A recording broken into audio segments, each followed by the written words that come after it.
மரியே வாழ்க. ஆண்டவர் என்ன சொல்லியிருக்காங்க?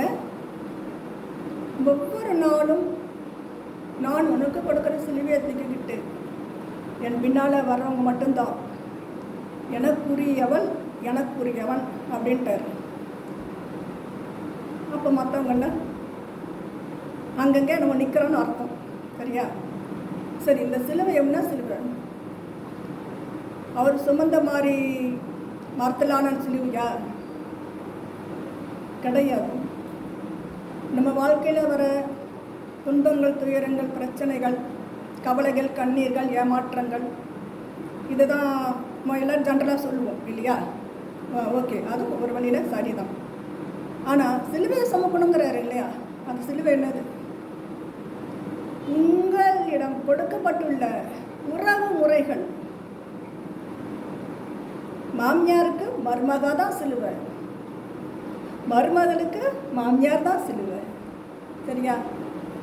நான் ஒன்று சொல்ல நாத்தில் வச்சுக்கோங்க, நம்ம எல்லாருக்குமே நல்ல பெற்றோரை ஆண்டவர் கொடுத்துருக்குறாரு. அதனால் உங்கள் எல்லாருக்கும் நல்ல உடன்பிறப்புகள், நல்ல பிள்ளைங்க, எல்லாமே நல்லதாக ஆண்டவர் கொடுத்துருக்கும்போது எப்படி மாமியார் மருமகள் மட்டும் அவர் தவறாக கொடுப்பார்? அவர் நல்லதாக தான் கொடுத்துருக்கிறாரு. சரியா? முதல்ல அதுக்கு நன்றி சொல்லுவோம். ரெண்டாவது, மாமியாரை ஆண்டவர் கொடுத்த இன்னொரு பெற்றெடுக்காத தாயாய் ஒவ்வொரு மருமகளும் ஏற்றுக்குங்க. அது மாதிரி மருமகள், நீங்கள் பெற்றெடுக்காத ஒரு மகளை ஆண்டவர் கொடுத்துருக்கிறார். அது மாதிரி எடுத்துக்குங்க. சில குடும்பங்களில் மருமகனை வெறுக்கிறாங்க, மாமனாரை வெறுக்கிறாங்க. பெற்றெடுக்காத ஒரு தந்தை மாமனார், அது மாதிரி மருமகன், பெற்றெடுக்காத மகன், ஆண்டவர் கொடுத்த கிஃப்ட் இவங்கள்லாம். சரியா? அதனால் இந்த உறவு முறைகளை நான் பிடிச்சிங்க. உங்களுக்கு எந்த உறவுகள் உங்கள் கூட ஒத்து போலையோ, அது உங்கள் குடும்பத்தில் வாழ்கிறவங்களா இருக்கலாம், உங்கள் உடன்பிறப்புகளாக இருக்கலாம், உங்கள் உற்றார் உறவினர்களாக இருக்கலாம், உங்கள் ஃப்ரெண்ட்ஸாக இருக்கலாம், உங்கள் பங்கில் வாழ்கிறவங்களா இருக்கலாம், நீங்கள் இருக்கிற பகுதியில் வாழ்கிறவங்களா இருக்கலாம், நீங்கள் வேலை செய்கிற இடத்துல இருக்கிறவங்களா இருக்கலாம். சரியா? இப்படி சொல்லிக்கிட்டே போகலாம். அந்த நபரை உங்களுக்கு சிலுவையாய் ஆண்டவர் கொடுத்துருக்கிறார். முதல்ல அதை நம்புங்க.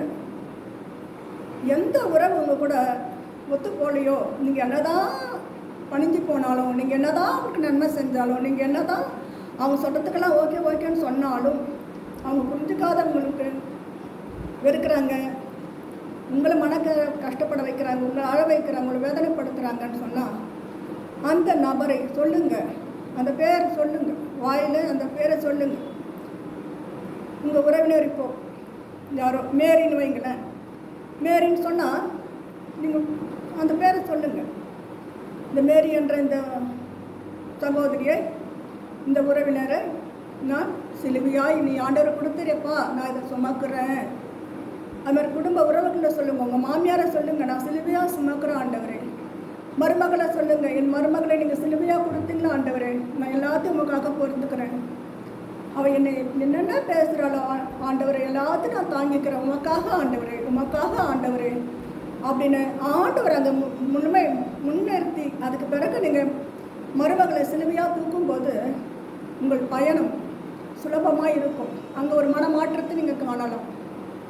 அது மாதிரி மாமியாரை ஆண்டவரை முன்னிறுத்திட்டு மாமியாரை நீங்கள் சிலுவையாக தூக்கும்போது, அவங்க பெயர் சொல்லி நீங்கள் ஜபிக்கும்போது அங்கே நல்லது ஒரு மனமாற்றம், நல்ல குடும்ப சமாதானம் இதெல்லாம் வரும். சரியா? அதனால் இதை புரிஞ்சு வச்சுக்கோங்க. உங்கள் உறவுகள் தான் சிலுவை. அந்த சிலுவையை நீங்கள் தூக்கி தான் ஆகணும். ஆண்டவர் கொடுத்த சிலுவை அது. சரியா? அந்த சிலுவைகளை நேசிப்போம். எந்த அளவுக்கு அந்த சிலுவைகளை நேசிக்கணுமோ அந்த அளவுக்கு நமக்கு ஆசீர்வாதம், அங்கே மனமாற்றம் வரும். கடவுள் அவர் பாதையில் நம்ம போகிறது, கரெக்டான பாதையில் போகிறோன்னு நமக்கும் நல்லதொரு தெளிவு கிடைக்கும். சரியா? சந்தோஷமாக இருப்போம். மரியே வாழ்க்கை.